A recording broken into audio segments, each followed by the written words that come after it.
The two sisters just wanted to take a quick swim to cool off, but the moment they surfaced, they were horrified to find someone being mauled to death by two vicious dogs nearby. Before they could even react, the dogs charged straight at them. Without time to get dressed, they scrambled desperately toward the shore. Ella fell a step behind and one of the dogs clamped down on her clothes. In that critical moment, her friend whipped out a bow and arrow and fired at the dog. The form was impressive, but the arrow landed right in Ella's calf. Ella let out a blood-curdling scream, which actually spooked the dogs so badly they bolted. The others rushed to get Ella inside and treat her wound. Thankfully, after some first aid, her leg was saved for the time being. Nobody wanted to stick around, so they quickly packed up to leave. But when they stepped outside, they found their boat had somehow drifted to the middle of the river. They sprinted to the shore, and Mike dove in without hesitation, determined to swim out and bring the boat back. But as he got close, he spotted two vicious dogs perched on the stern. Before he could figure out what to do, the dogs were already swimming toward him. Terrified, Mike swam back as fast as he could. With everyone's help, Mike barely made it back to shore, but one of the dogs was right on his tail. His friend seized the moment and whacked it into the water with a stick.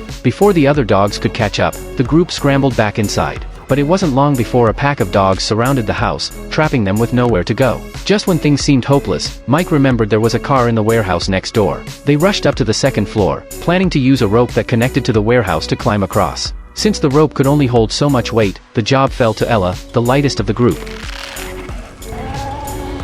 Ella struggled her way over to the garage and had just started the car when a dog lunged at her out of nowhere.